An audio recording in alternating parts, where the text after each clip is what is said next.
If you could have a drink with anyone in the theater world, who would it be? I'm Anthony Caporale, and I'm running through my list. Each week, I'll sit down with cast members, bartenders, and personalities from New York's theater district and get a behind-the-scenes look at what it's like to live, work, and play on Broadway. Come have a drink with us on Broadway Bartender. Welcome to Broadway Bartender. My name is Anthony Caporale, and we are here at New World Stages in the heart of Manhattan's Theater District, home to my show, The Imbible, A Spirited History of Drinking. And we're going to kick off this week's episode with a drink from the dark ages of bartending. We kind of call the 70s through the 90s kind of the dark ages. It was when people were concerned more about drinks that were really sugary and that looked really good, and they weren't really appreciating the alcohol. The drink was kind of designed to hide the taste of the alcohol, but we also had a lot of fun during that time. And I picked this drink because I'm going to play with the name a little bit as sort of an homage to our special guest this week. And you can see I have 4 glasses up. This is the first time Broadway Bartender is ever going to have multiple guests. So we're going to start with some sloe gin. And I'm going to do about an ounce of sloe gin. And then Southern Comfort, about an ounce of Southern Comfort. And vodka. Again, about an ounce. And you can see this is kind of a boozy drink. And we're going to top it off with orange juice. And if you haven't guessed the name of the drink yet, the ingredients give it away. It is a slow, comfortable screw. So it's sloe gin, Southern Comfort in a screwdriver.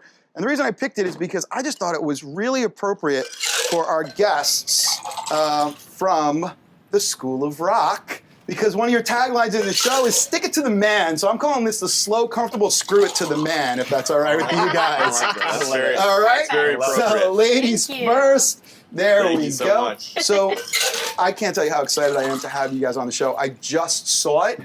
It is freaking amazing. So we have Eric Petersen, the lead in the show. We have Cassie Okenka, who is a swing. I'm in the ensemble. You're in the ensemble. Great. And we have Jessie Swimm, who is a swing. I knew I was going to get that. One of those I was going to get right. All right, awesome. So first of all, let me give you guys some straws because you can't have a dark ages drink without straws. And let's get a little cheers. Thank you so much Salud. for coming to Broadway Bartender. Salud, my friend.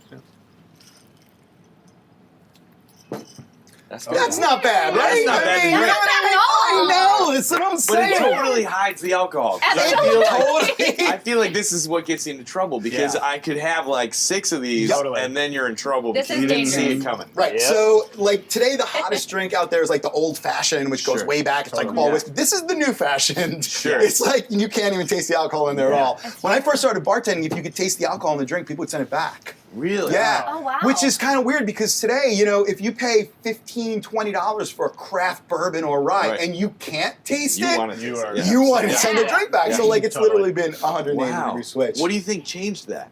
It's honestly, I think a lot of it has to do with YouTube and the cooking channel, where people have really started to appreciate flavors and history and culture. They want an experience, which as performers, you guys know, that's what, you know, one of the reasons why I tend bar and do theater is because it's the same thing. It's about experiences, right? So the more you can understand about what's in the glass, the more you can taste what's in the glass. Now you can go out on the internet and learn about it and find out who your distiller is. So it's become much more about the experience that during drinking as opposed to just getting intoxicated. So that's kind of my take on it. But awesome question. So way to flip the interview, dude. I love it. All right, so I want to hear about this phenomenon that is School of Rock. Tell me about it. I mean, you do all the talking, dude. I can't believe how much work you put into this show. I just want to ask a little bit more if you could just start us off. Sure. Tell me about the show. Yes. So the show's called School of Rock. It's based on the Jack Black, Mike White movie. It was in 1995, 97, somewhere around late 90s. When people were drinking this. That's right, exactly. And Andrew Lloyd Webber decided to make it into a musical, and so it started. When did you guys start the workshop of it? We did the workshop the summer of 2015. And we did it in a really tiny little rock venue, the Gramercy Theater down on 23rd and Lexington, because Andrew's whole idea was, you know, with the way that musical theater is and Broadway is, it's so expensive to put up a show. and a lot of out-of-town shows. It's a full production, and when you want to make changes, you lose time. Yeah. Right. And the great thing about doing it at the Gramercy is Andrew sort of kind of revolutionized the whole idea. And we literally did the show. The kids had black boxes for their desks. We wore our own clothes. We had rolling platforms with poster board that represented the halls of School of Rock, so that we literally, every day we did the show, if we wanted to change something, it could change in an instant. And this was in front of audiences? Yeah, and the great thing was we didn't actually, there was no announcement of it. It was sort of all fan-based. So everybody that was a follower of Andrew Lloyd Webber or the Really Useful Group, they would send out Twitter blasts and email blasts to all these fans. So it would come at a time where it would be, they would find out that day. And we would sell to only about 200 people a night. And it was sort of crazy because even when they were selling it, when people did find out about it, the tickets were being sold for cheap, but then people would buy them out, and they were selling them on StubHub for like $500 a ticket. So like a $40 ticket within a day would go to $500. It was insane. I'd never experienced anything like it. I mean, we were sort of seeing what was happening with Hamilton at the time, but then for it to happen to us, we were like, this is surreal. It was So you knew you had a hit on your hands. Well, I think we knew we had something really special because when we worked on the show originally, we had a concept, and we very much went with what the original film, the Richard Linklater, Mike White film. And it was sort of just verbatim, and we had Julian Fellows of Downton Abbey fame as our, which is so bizarre. That's who wrote the book. You gotta be kidding me. Yeah. Well, and they were seriously? Yeah, it was. Other side of the world. And so they would write these little extra scenes, but they were very aware that it was all very British sensibility. So they would turn to us and let us play around a lot. So we got to kind of change and work on what it was and what it became. But as we did it that first week, the show was actually a very, very different product. The show didn't start with the rock band. It was the alma mater. And then the kids went away for like 25 minutes, and the audience kind of was scratching their head like, wait, the show's about the kids. this Where is are the they? School of Rock, right? Not the adults of rock. So we sort of, they sort of, after a week of doing it, rewrote the whole first half hour of the show. We even got an email. We were like, we're not doing the show tomorrow. We're all going to come in. We're going to rehearse all day. And they came up with this song, the I'm Too Hot For You song, which, and even then, the character of Dewey really wasn't involved. It wasn't until the last couple days of the show that they were like, we really need to see Dewey just be a total jackass and screw up, and so all those incidental things that you get to have fun with got added in. So it was fun. So you really crafted the show for the stage. I mean, it is a purpose-built product for the stage. Oh, totally. And it was a very fast process also from the first idea to opening night on Broadway. It was only about 2 years. And normally a Broadway show could take 7 to 10 years is probably about average from like first workshops to being on stage. It definitely helped with Andrew Lloyd Webber having some cash in his pocket that he could get things Bit of a moving. reputation. So, exactly. But it was very fast of how they were like, oh, let's do this. Oh, opening night. Wow, that's incredible. Yeah. Well, so you've been on this ride literally from the beginning. Yeah, I mean, I auditioned for this back in January of 2015 when they first were looking, and they did open calls for the kids. They saw 22,000 children from around the country. Yes, I know. To find 4 kids that play rock. And I mean, obviously they also had to find the covers, but for the main 4 bands, Zach, Freddie, Katie, and Lawrence, they saw 22,000 children through open calls, video submissions, and going to various major cities like Chicago and LA. And they went to the schools of rock. There's an actual program in the United States that's based off the movie called School of Rock that are music schools in all across There's the a School country. of Rock in New York City. Yeah. And the show actually tapped into that. Yeah, and then of course they reached out. Our original drummer is from the Connecticut one. Oh my goodness. Yeah. And so now, I know a big question that I'm sure a lot of the fans have is, do the kids bring the musical skills to the show, or are they trained after, or both? They're more apt to hire musicians and say, hey, let's teach you how to speak words and sound like a human. Hey, let's teach you how to sing and to move, and here is a stage, rather than bringing kids in and hoping that they have the musicality to play. Because I think, and you just saw the show. What's amazing when people come to see it is that it's not just that it's kids playing instruments and playing rock and roll. They're amazing. Like they're really good. Yeah. And so that is what blows you away. So they needed to get kids that really could jam, and then they, as Cassie said, like really kind of, we'll teach you how to be an actor and how to exist on stage and relate with other human beings. And it's very cool during the show that there are times, if we have TV screens out there so we can see the conductor, there are times the conductor goes away and the kids are literally just playing as a band. Yeah. Just like a rock band, Just just gigging out. The concert at the end, if you ever ever look, if you're in the audience and you look up at the monitors where the conductors, he leaves as soon as he gets them like started, and then he leaves. And they just jam. We're just playing. Yeah. I mean, that was kind of the fun Just a thing at the concert. Gramercy when we first had it. The band was actually in the audience and off to the side. So when Teacher's Pet would happen, the band would stand up. So the audience really was like, oh wait, they really are playing. These kids are not just. It's not just push play and then they're pretending to play. They're doing it. It's unbelievable. We had a great situation. Stevie Nicks actually came in and played with the kids. And you got to see them as musicians and be treated as musicians. And what's very cool is the end, whenever she ended her song Rhiannon that we did, she would end it differently every single time. Sometimes she would go on for 8 more counts, sometimes she would go on for 16 more counts, sometimes a 4 count, and the kids would follow her to a T. You would never know. Yeah. They play so well as a band, as musicians. It's incredible. Yeah. That's so cool. And they Stevie Nicks came. It's so cool. They do band practice every week. Yeah. The 4 that are like the main band. They meet every week just to jam. And they don't play through the stuff in the show because they know that. But they just play other stuff so that they know how to play together. Yeah, I mean, it was kind of cool. Ethan Popp, who's our music supervisor, when we were in rehearsal, like Eric was saying, they would do band rehearsal, but it wasn't just, they wanted them to get an appreciation for different types of rock and roll. So like one of the first ones that they actually started learning was Sweet Child of Mine. Oh, yeah. And funny enough, so about a year later, we had a very special surprise guest. The kids were told that they were going to get, during band rehearsal, they were going to have a guest come, and they said that it was Tim Quick, our guitar playist, and the kids were like, oh, okay, well, that's, okay.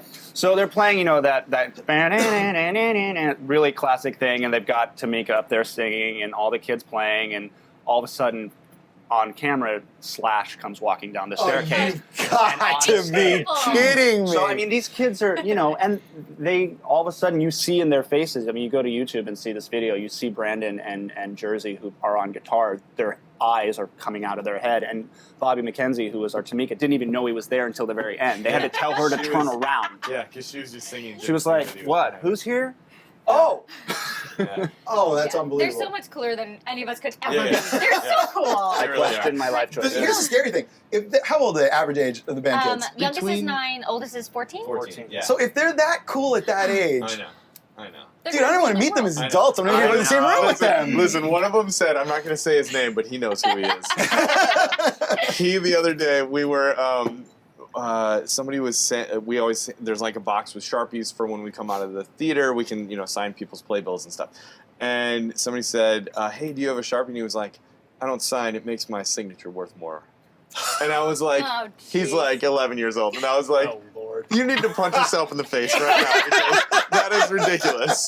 I was like, just sign some playbills. He's like, I'm just trying to protect the value of my signature, Jeez. Oh, man, You know who you working are. his brand. Yeah, exactly. Holy, Exactly. okay, that's amazing. Well, I got to say, it is something to see, to watch these kids, but it's not, I mean, obviously the kids are, School of Rock, but the performances across the board are just unbelievable.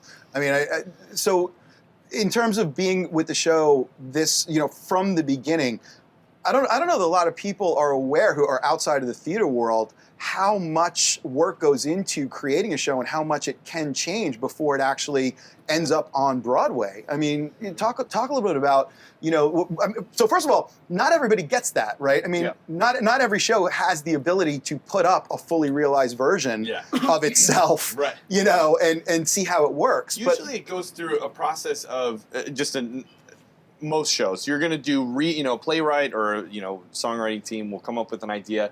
They're going to do readings of a show, and that reading section could last 3, 4, or 5 years, where you're doing maybe 2 readings a year and you're doing fixes to it and stuff. And then eventually maybe you get a workshop, which is like a 4-week workshop where you're just rehearsing in a studio with no sets, basically no costumes, but you're kind of at least putting it up on its feet. And then if you get past the workshop, then maybe you get an out-of-town tryout where you go to a small regional theater and you try it out with actual sets and it only does a month run. And then maybe you bring it somewhere off Broadway and then hope it goes to Broadway, or maybe you go right to Broadway. But this, as Jesse was saying, like this show was not that. It was a much faster track. Yeah. Wow, and now you get to call him Andrew, I notice. Lord. We call him the Lord. The The Lord. ladies call him Uncle Webbs. Is he cool? Is he just cool? He's very so cool. passionate about his work, which is really Yeah. commendable. Like, it's insane what his ear can hear.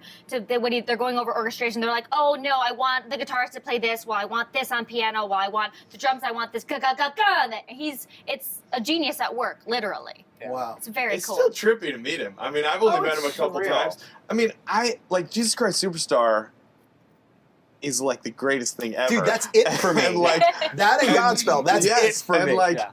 and I mean, Phantom of the Opera for me was like the first musical that I used to go to the local library and rent the CD of Phantom of the Opera, and I'd rent it for 2 weeks and then bring it back and be like, does anybody want it? Renting it Take it again. Yeah. and then when I finally met him, I was like, it was very trippy. I've met a lot of like famous people and stuff, but this was like one of those people where I was like, you are responsible for a lot of important things in my life. Right. And it's very cool to meet you. Yeah, and that's like, and it's funny because as you were telling the Slash story, I'm like, but the kids know Andrew Lloyd Webber. Like, Yeah, it's just like, yeah. whoa, Yeah, you know? Totally. Yeah. So, but now so your career is fascinating to me because in addition to this Shrek, Yeah.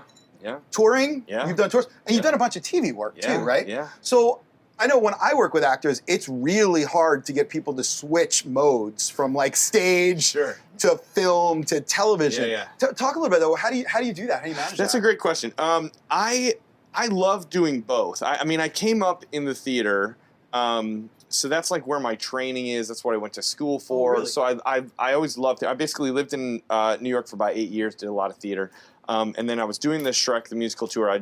I was the standby for the role of Shrek on Broadway, and then I became the role for the national tour. And while we were out on that tour, my daughter was born. My daughter was born 2 nights after opening night of that tour and spent the whole first year of her life on tour with my wife and I. No. Yeah. So we bought a minivan and we drove the whole tour, and so it was an amazing experience. And when we had every intention when that show was over to come back to New York, but then we found out it was going to end in LA, and we were like, I'd always wanted to try LA. As much as I love Broadway, my biggest dream as a kid was to be on a sitcom. Like, that's all I really, really, really loved and wanted. And so this tour of Shrek was ending in LA, and I was like, let's just try it for a minute. Let's see how it goes. And so we moved out there, and we bought a house, and I was super lucky, and I started out getting some guest star spots on, Modern Family and Big Bang Theory and stuff like that. And then I got cast in the show called Kirstie with Kirstie Alley, and I played her son. And so I was like the star of a sitcom, and it was like the greatest thing in the world because it was Kirstie Alley, Michael Richards, and Rhea Perlman and me, and we did a whole season on TV Land, and we had these amazing guest stars, and I was living my absolute dream of being on a good old-fashioned multicam sitcom with TV legends. Yeah. And it was amazing. I loved every second of it. And then when that show ended, as shows do, I did a few more things in TV, and then I got a call to come back here to New York to do School of Rock. And I had actually auditioned for School of Rock a year ago when it was first being produced and didn't get it. But they called me and said, do you want to come back? And here I am.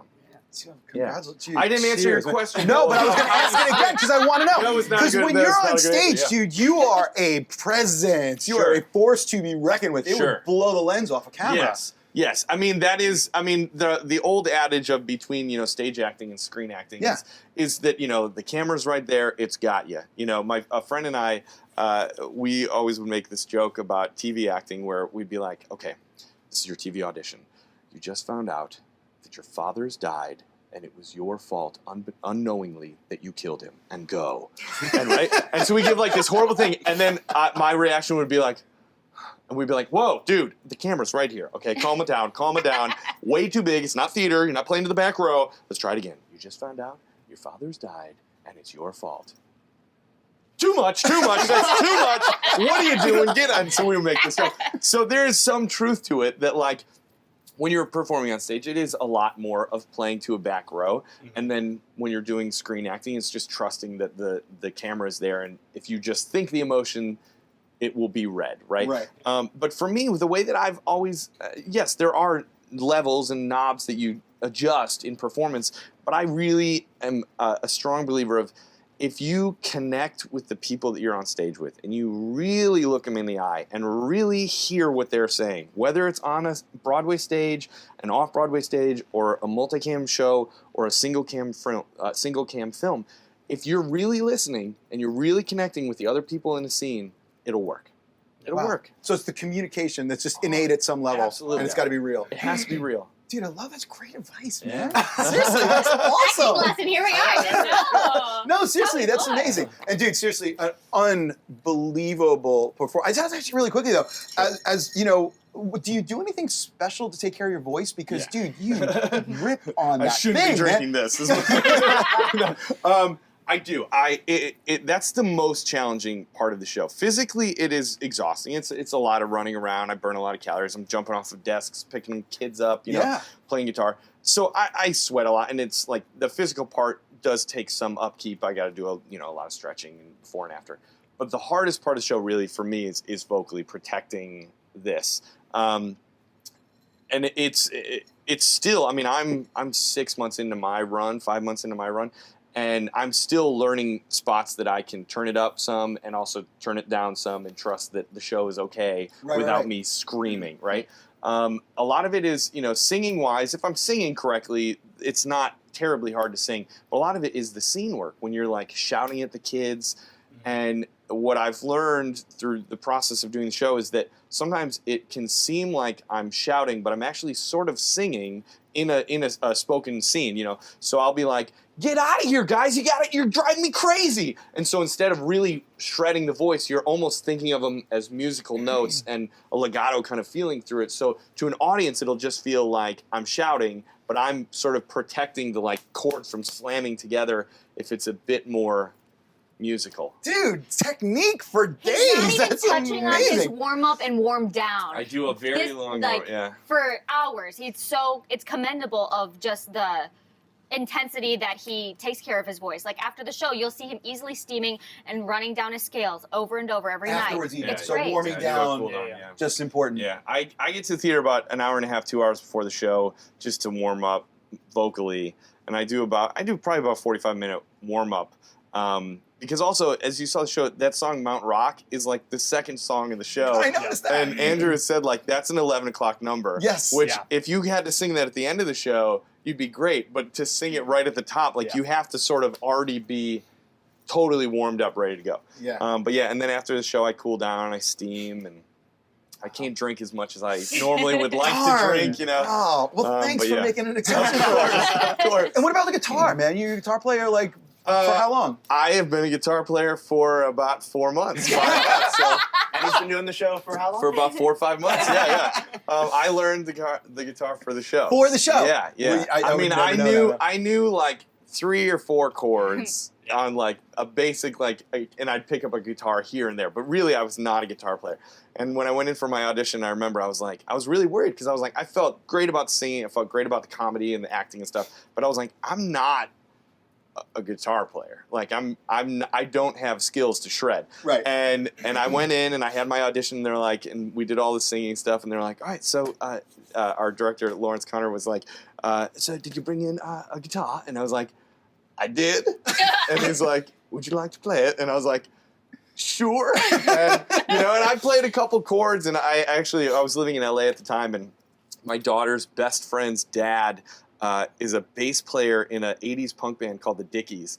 And he's like a real rock and roll guy. And so he gave me 2 lessons of just some basic power chords and stuff. So in my audition, I played and I was like, that's what I got. And they were like, oh no, if that's what you got now, we can teach you, you're fine. And so then I went to guitar lessons, twice a week at the beginning. And then now I still go once a week. And I'm pretty proud of myself. Dude, that you're I've great. picked up You kidding a pretty me? good See, I amount. didn't know that. Yeah. I thought you played guitar. No. Oh, see? Yeah, I didn't play. Okay. Yeah. That says a lot. There you Fooled go. You're a really There good it is. actor. Fooled you, yeah. There it is. Yeah. So, Cassie, what's your history with the show? I've been with it since its Broadway run. So I started rehearsals with it when we are over at Studio New 42, and we opened December 6th, and I've been with it ever since. Wow. And so you understudy I the... understudy Patty, who's Patty. a Sarah Silverman character. Right. Oh. I Movie, yeah. just realized Yeah. that. Yeah. Wow, that's awesome. So what's the life of a Broadway understudy like? I mean, I think that's kind of mystical land. I think a lot of people don't understand what that I is. love it. I personally love it. This is the 3rd time I've understudied a leading role in a production contract type of situation. I love it because you never know when you're going to be able to save the day and when your hard work is really accomplished. So there's I'm in the show every night. I play Katie's mom, I play the gym teacher, I play security guard, beer girl, but you never never know when 30 minutes, 40 minutes comes up and someone is out sick, someone got caught on the train, or you happen to be on vacation or a personal day. I get to kind of come in and change my track for the evening. I get to change my show for the evening. Have you ever gone phone booth come out with a suit in the middle of a show?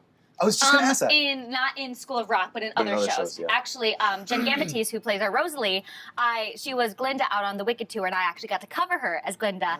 And she had an incident. She had a bad reaction to some sort of medicine. Sorry, Jen, that she called out mid-show, and so I got to go on for her mid-show, which was very cool. It's fun. I love the excitement that you never know. There's a chance you could go on mid-show. Yeah. Right. You never know. You're like doing your normal day-to-day, and all of a sudden, Cassie Okenka plays report down to stage management, and you're like, I'm either fired or going on. So I hope it's the latter. But I love it. How did the audience react to that? When I was out on Wicked and doing it, it's hard because you never know what they're going to do. You don't know if you're going to win them over, if they're going to judge you, like, oh, like, here's the understudy, like, what's going on? But what's nice about Wicked is it starts with Thank Goodness, and that's, like, my bread and butter. So I was like, I got this, great. And second act Glinda is so much easier than first act Glinda. So I was like, great, I'm in. I'm golden. I loved it. What an amazing story. That's awesome. All right, so I got a drink that I created for the show that I call the Maggot Death. If that's okay. That's the name of our original band. The name of your original band in the show. I saw the show. I was like, I gotta do a Maggot Death. So what it is, it's going to be a variation on a margarita, but instead of using tequila, we're going to use mezcal. And I don't know if you know, but mezcal is actually the spirit that has the worm in the bottom. Yeah, so most people think that it's tequila. So if I drank something that was supposed to be tequila and had a worm in it, what does that mean? This was in college. It was not recently. Never tequila. Okay. Yeah, so tequila, interestingly, tequila has never had a worm in it. It's always been mezcal, which is another, tequila is a distilled, it's made from fermented agave that's been distilled into tequila. And mezcal is also made from fermented agave, but from a different region of Mexico. Okay. But one of the ways that they started marketing mezcal, because tequila was the big thing, was they put this, it's actually the larva of an agave weevil that they put in the bottom as sort of like a tourist thing, and thinking that, you know, it would be cool to drink something that had a worm, a bug in the bottom. And they actually eat them in Mexico. They roast them and eat them. So rather than have you guys eat the worm, because I would never do that, I could see it in your eyes, like, why did I come here? But what I did do is I'm going to make it with mezcal that does not, by the way, have a weevil in it, because good mezcals do not. But rather than rim it with regular salt, we're going to rim it with salt that has the ground dried weevil in it. It's called con gusano, with the worm. And I think you're going to dig it. I'll just put a little bit on, and you don't have to, I'll give you part of the rim if you want. Guys, don't worry. It's a little bit spicy. You're going to love it. Okay, so you want to bartend for us? Sure. Yeah. All right, man. Sure. Why don't you come on back here, and I'm going to talk you through the whole thing. I'll just switch spots with you. Alrighty. Do it. Don't mess it up. Okay, so first thing I want to do is we want to go ahead and rim these glasses. So this is simple syrup and lemon juice, lime juice rather. Just Are these dip it the in right there. glasses? Those are the right glasses. Yeah. Great. Yep. And just you do all of mine, but like for some of those, maybe you can do half if they don't want to. Sure. Are you guys all down for the worm? I'll try it. Great. So go for it. Do it. Rock it out. Rock it out. And then when you're done, you can fill these up with ice, and then they will be ready to receive our beautiful I'm gonna Maggot make one Death for myself as cocktail. well. Yes, of course you're going to make one for yourself. What a great idea. Do you like Kudos that? to you. Thank you very All right. much. Okay, I'm so doing ice. this mixing tin, go ahead and fill it about halfway with ice. All right. And then you have the bottle of mezcal that I just pulled up. Yep. Yep. And I want you to, you're going to pour, and as you pour, you're going to count to 8. Ice? So just turn it all the way up. But do you want me to do ice first? No, in here. Oh, in yeah, here. right Okay, in there. yeah, gotcha. Yep, right in there. 1, 2, He's a 3, musician. 4, 5, 6, 7, 8. Beautiful. I love it. Then you have some triple. So that's where tequila would normally be in a margarita. You're going to do triple sec and just do like a 4 count. It's the bottle right next to the mezcal. So each count, what does that count Each for? count is a half ounce. This is vodka. Okay. So literally it's going to be right next to the mezcal. There you go. Triple sec. Yeah, so just And what am I doing here? You can do about a 4 count. Okay. So far we 1, have about an 2, ounce of mezcal 3, and about a 4. half ounce of triple sec. Okay. So it's a little light on the mezcal because I'm trying to respect his voice. Sure. I All right, appreciate good. that. Now we have some fresh lime juice. Right here? Right, and you're going to do the same thing. You're going to pour, and you're going to count to 4 while you pour. Okay. 1, 2, 3, 4. Perfect. Now we Great. got to shake it up. So Great. the glass goes in the tin upside down. You've seen people do this. Pull it all the way to one side and twist it down. Just pull the glass. Yeah. Good. You feel it lock? Uh-huh. Great. One hand on top, one hand on the bottom, and rock it. That's awesome. You look like Tom Cruise, man. He does. How many He does. people have made a cocktail joke right here? Lots of people. Yeah, yeah. Lots of people. Okay, so go ahead and fill these glasses with fresh ice. We don't want to locked. serve. It's locked. Okay, so you want to know the trick? Oh man, I got a trick for that. That's okay. All right, so we don't want to actually serve we call this Right burned onto this. ice. Yeah, so fill these with fresh ice from the. Sure. Yep. So you got an ice scoop right there. Scooper. And just fill those up with fresh I can ice. smell it. Yeah. Oh, yeah. Oh yeah. So mezcal. The thing about mezcal versus tequila is mezcal is very smoky. Mm-hmm. So if you like scotch. I do. Smoky scotch, mezcal is your jam, man. Okay. Try mezcal. And I like it because it adds a nice smoky texture and flavor to margaritas. And when you combine that with sweet and sour, you basically end up with like barbecue sauce, which is amazing. So Now we we have a need a strainer strainer, right yeah. there. There it is. Yep. Just like that? Yeah, so now, good, perfect. That's it. And Ooh, just you strain look it. good. Strain it right in there.